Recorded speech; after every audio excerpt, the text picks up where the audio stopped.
All right, guys, welcome to the show. We got a video here from Piers Morgan and his tribute to Charlie Kirk on Friday. I just watched it yesterday. I didn't have the full hour and a half time to watch the full thing, but I ended up watching it all, of course.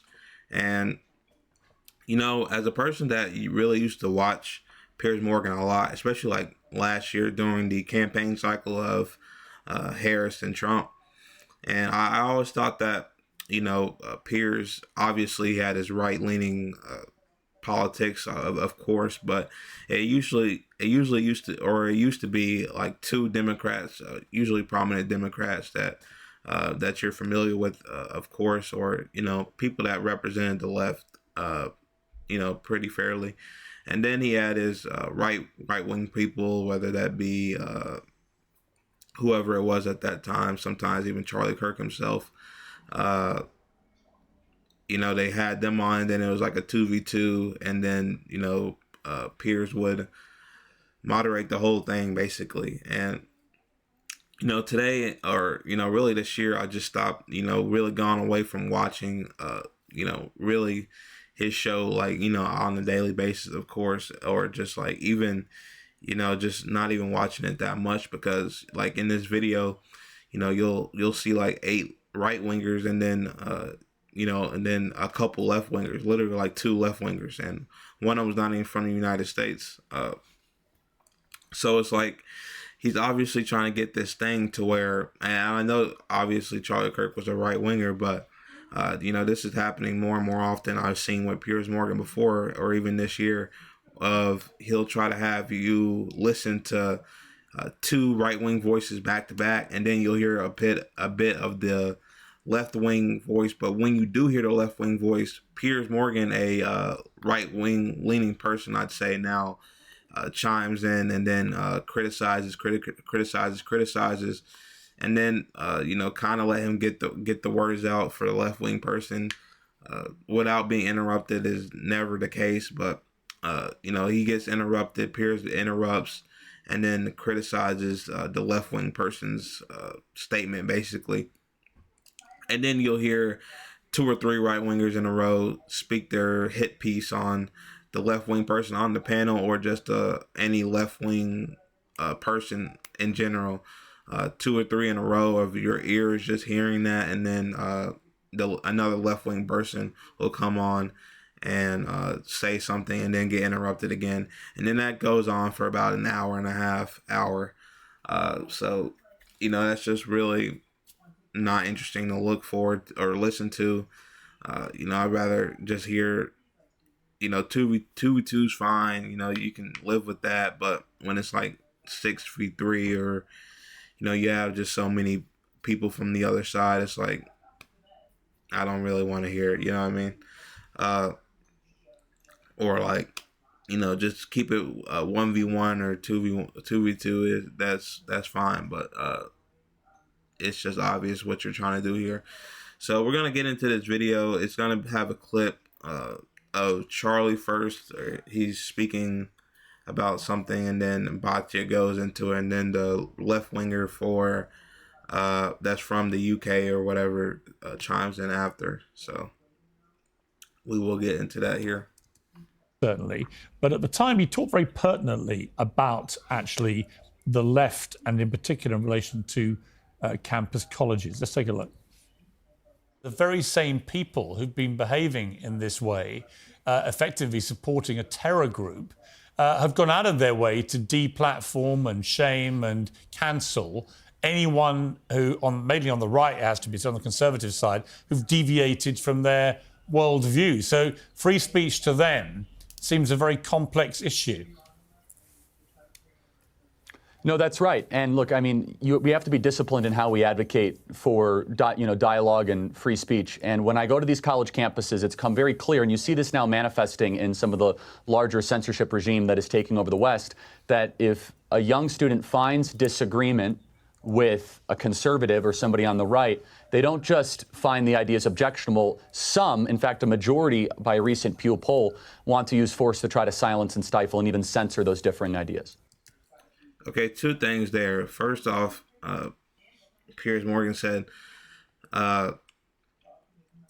essentially these people are trying to censor you, or the left is trying to censor the right. You know, when they, I believe that interview was probably like 3 or 4 years ago.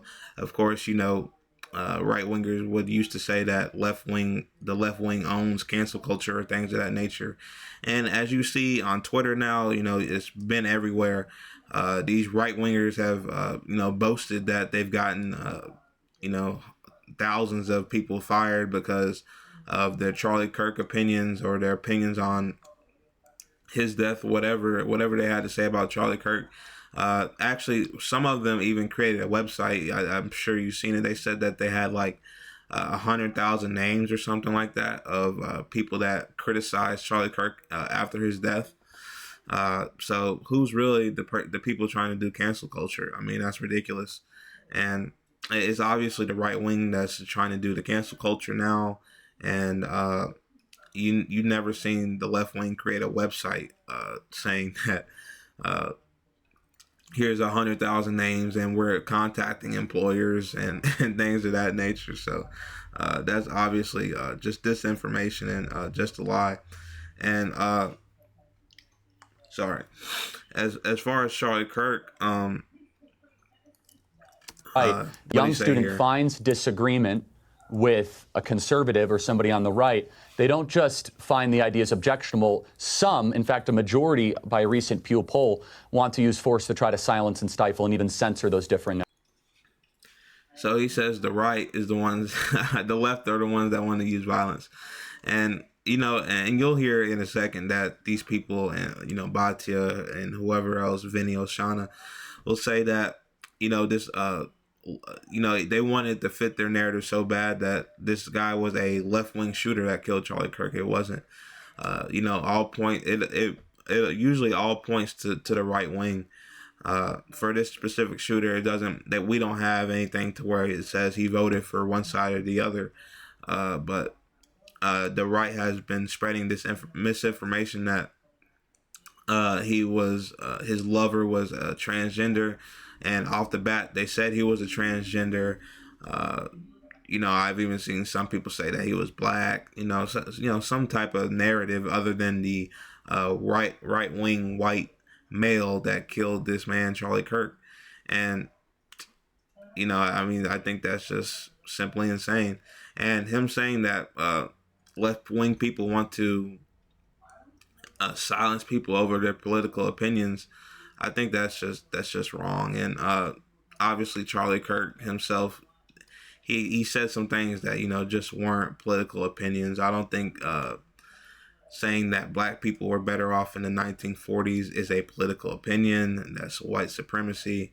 I don't think that saying black women don't have the brain processing power, or they took the slot of a white man for some black women that have prominent jobs is obviously insane and not a political opinion at all. You know, that's just blatant racism. If you look at a black pilot and say, wow, I hope he's unqualified, obviously that's just racism. So obviously he wasn't deserving of being silenced for that, of course, and his killer is an appalling human.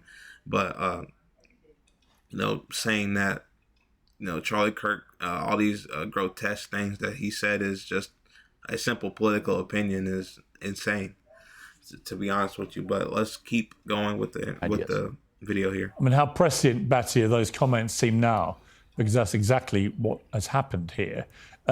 What's your reaction to Charlie's murder, and how do you feel about the way things may go from here? Thank you so much for having me, Pierce. It's obviously still very raw for a lot of us. I'm finding myself very caught between, on the one hand, wanting to honor his legacy of unity through debate and coming together to take down the temperature, and then wanting to honor his legacy of telling the truth.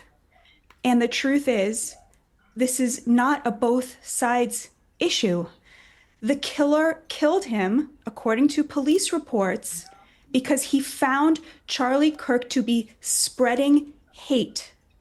This is a view shared by every single prominent Democrat. Yes, there are people.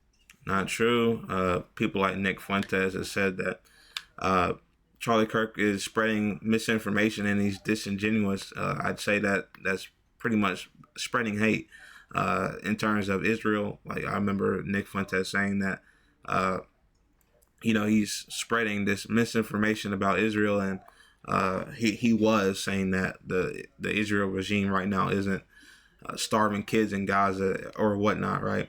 Obviously, that's a lie. That is confirmed by the UN that Israel wouldn't let in humanitarian aid to Gaza. So that's absolutely ridiculous, and it was misinformation. And to think that Charlie Kirk didn't know that is asinine, and I would never believe that. So I do think he was spreading hate for sure. But let's let her keep talking. People on Blue Sky advocating for violence. Democrat. Yes, there are people on Blue Sky advocating for violence. But what actually caused this was the utterly quotidian, utterly ubiquitous demonization of the political opposition from the left. Okay, so this is ridiculous. Okay, so obviously Donald Trump, their Lord and Savior, right? The guy that they all love. He's saying that it's only the radical left that are doing this. It's not people on the right. Even though people on the right have done things like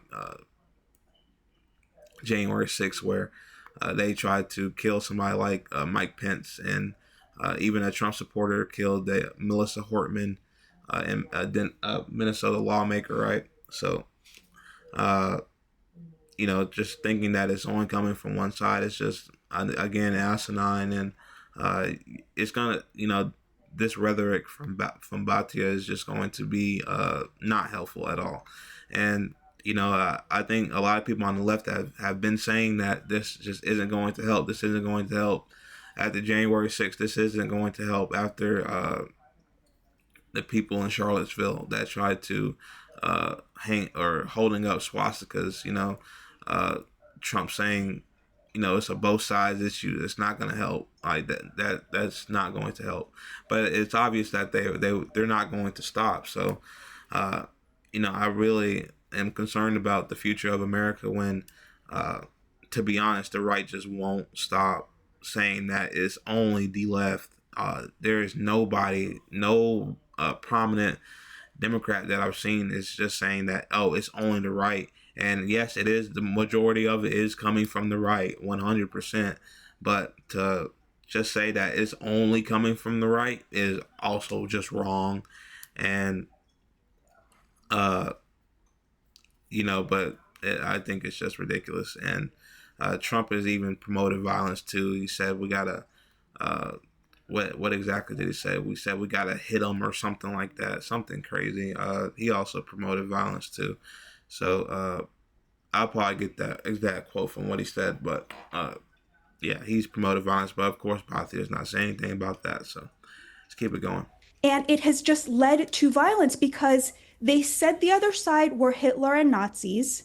They said that speech is violence. To combine, Trump also called Kamala Harris fascist. So call it communist, Marxist.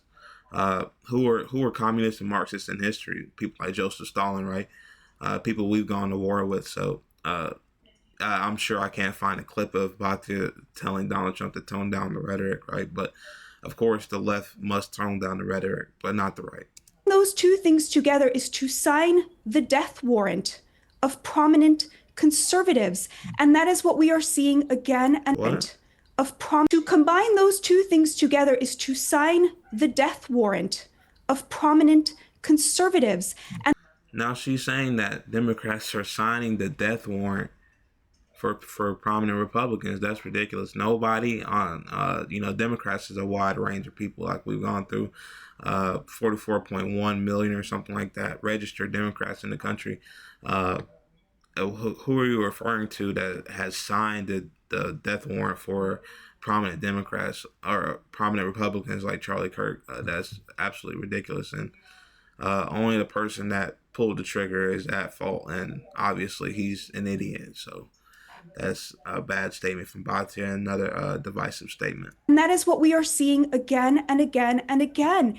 And it is utterly facetious to suggest that there is any comparison between political violence on both sides. Every example they bring is not actually showing that, whether it's Governor Shapiro, whose attempted assassination was from a Free Palestine leftist, or whether it was the Minnesota assassinations, which were from somebody who said he was operating at the behest of Democrat Governor Tim Walz. There is a culture among Democrats at the Again, here it is for you here. Donald Trump said, we have to beat the hell out of radical left lunatics.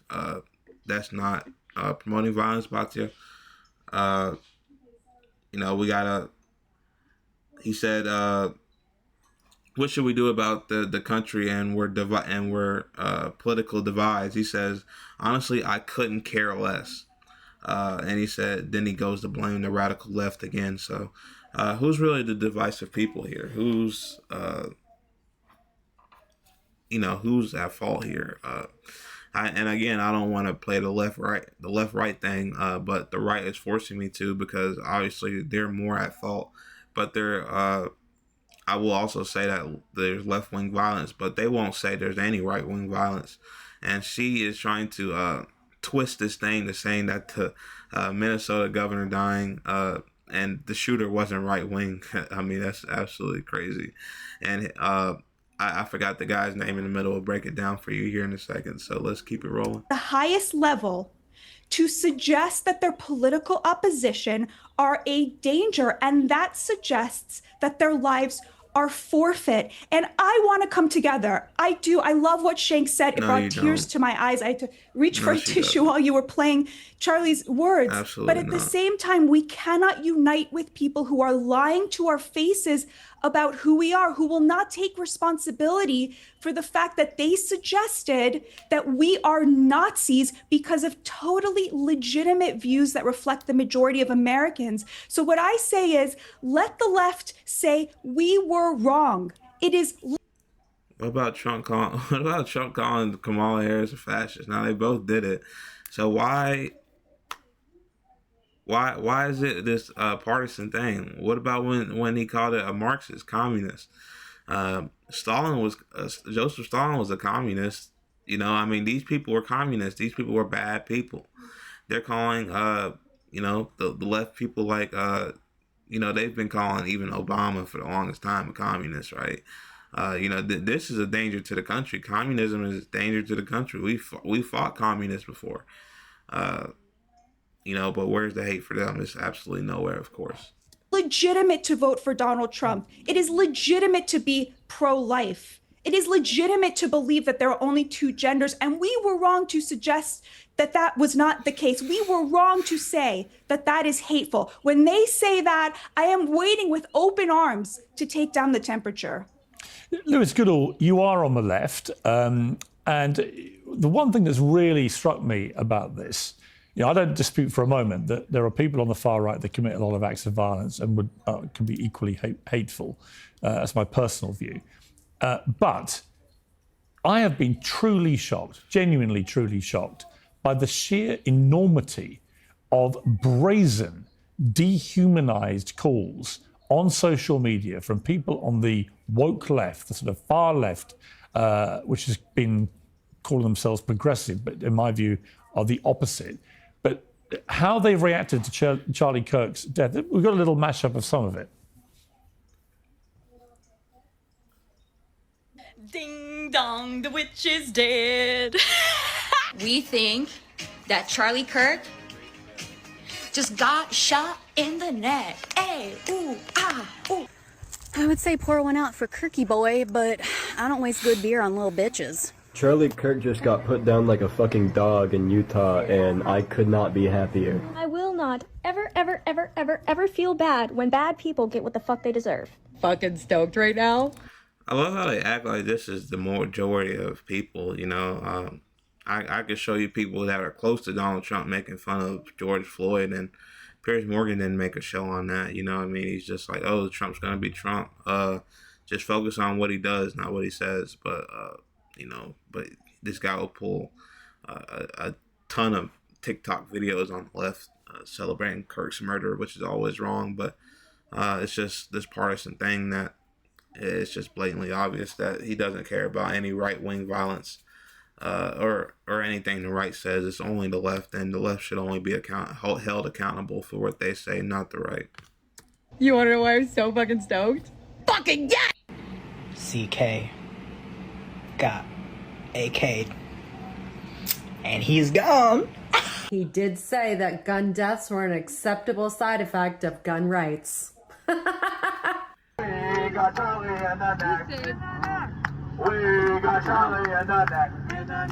did say the gun rights There thing. are hundreds, thousands maybe more examples like this, but we've seen teachers, we've seen hospital executives, we've seen people who want to run places like the Oxford University Union, for example, and so on, all coming out with similar gleeful celebration at the murder of a 31-year-old father of 2 young children. I find it utterly despicable, but also quite terrifying, actually, that they're so brazenly doing this. What is your reaction to that? Well, Piers, my reaction is that I think it's reprehensible. And I think it is part of a much wider pattern of behaviour, driven by partly social media, but in particular the hyperpolarisation of American politics, which is part of a big trend of legitimising violence, of making violence an acceptable means of prosecuting your politics. Where I would disagree, possibly with you, possibly with other members of the panel, is that this is somehow just confined to the left, or the idea that this is just happening on the left. Yes, there have been examples of that. We've just seen it just now. I was disgusted at the reaction to what happened with Luigi Manzioni earlier in the year. Very similar sort of phenomenon. Yeah. But let's see where it's happened in other parts of the right. Do you remember what happened with Paul Pelosi, for example? Nancy Pelosi's husband almost killed to death. What was the reaction of not just some random left-wing accounts, not some teacher, not whatever, but Don Jr., Donald Trump Jr. He decided to put out a picture of a hammer and some underpants and say, I've got my Paul Pelosi Halloween costume tonight. Donald Trump laughed. And Donald Trump laughed himself. So. Wider legitimization of violence that we're seeing. And let's just have a look. I mean, let's talk about some accounts that I've been looking at. You've been horrified what you've seen on Twitter, some stuff I've seen on Blue Sky, some stuff I've seen on X over the course of the last 24 hours. Liberals can never be allowed to run this country again. How can you coexist with people that want to murder you? If you vote Democrat at this point, you're a demonic, evil person. I will support whatever saves our country. Trump has a blank check as far as I'm concerned. I could go on, I could go on, and I could go on. And I could give a list of all of the many occasions we've seen in recent years of right-wing, hard-right, far-right terrorism that we saw against what happened in Minnesota. I mentioned Paul Pelosi, Josh Shapiro. In fact, I disagree with just as a matter of fact. Investigators found in the Shapiro case online activity and writings that included extreme right-wing, anti-Semitic conspiracy theories and rhetoric against Shapiro, who is, of course, Jewish and a Democrat, and in Michigan. And even in the last 24 hours or so, what do we see from Laura Loomer on Ilhan Omar, the Democratic Congresswoman, Laura Loomer being a very senior MAGA person?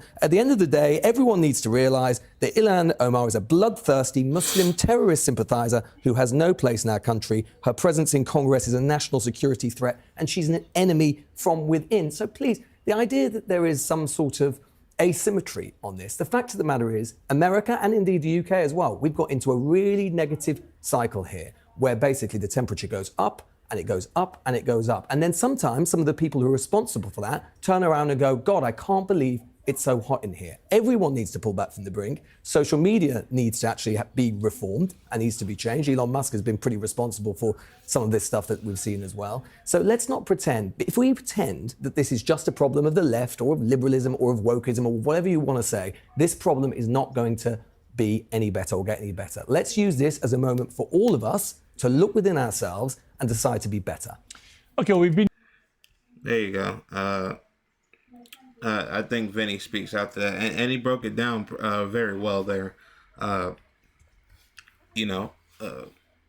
People like Melissa Hortman being killed by a right-winger, the person that tried to attack Josh Shapiro, governor of Pennsylvania, another right-winger, and probably the person that killed Kirk was a right-winger. His family or his grandmother said to the news that she doesn't know a single Democrat, and they are all Democrats. They are all Republicans. So Obviously, we don't have a voting history or anything like that, but they've tried to spend it a ton of times to get him to fit their narrative somehow, and obviously, it's not. So they're still trying to push misinformation, but it's just not working. And I'm just tired of seeing. I've seen it over and over again over the weekend. Whether it be Trump, we need to beat the hell out of him.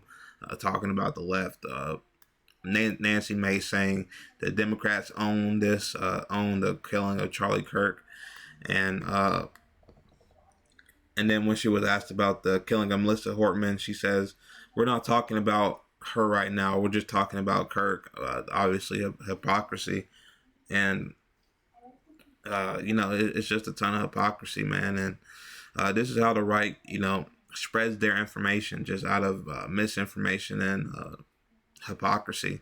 And it's so unfortunate because they'll try to justify their misinformation, and then after saying it, they'll try to blame literally everything on the left. This guy was a killer. The left killed him. The left did this. The left did that. As you've seen from Batya there, Vinny too was about to do it. But I don't want to get into the full thing. The whole thing's a lot long, and this video is already getting long. So, yeah, I think I'm going to leave it there, guys. I'm going to be writing a new Substack post. Really good post. I'm going to be interviewing people for it. Thing about the Confederate statues in my town here. And, the ridiculousness of it. And it'll all be written on Substack. And that link will be in the description below. Yeah, guys, and I also have links to all social media down below, not just my X. And if you want to donate to independent media like myself, that'll be down below as well. And I recommend following on X because it's been wild last, 5 days. So, I'm trying to cut out all the misinformation and, lost followers over, and hardcore Charlie Kirk fans, and people mad that I don't even like Charlie Kirk to begin with. Obviously, they can't force me to like a guy like Charlie Kirk, right? But people arguing with me, and that's all cool, right? I have no problems with that, but just trying to cut out all the misinformation, and obviously won't change a lot of people's minds, but you can see for yourself, and you decide for yourself. So that'll be it. That'll all be in the description below, and that's it for today.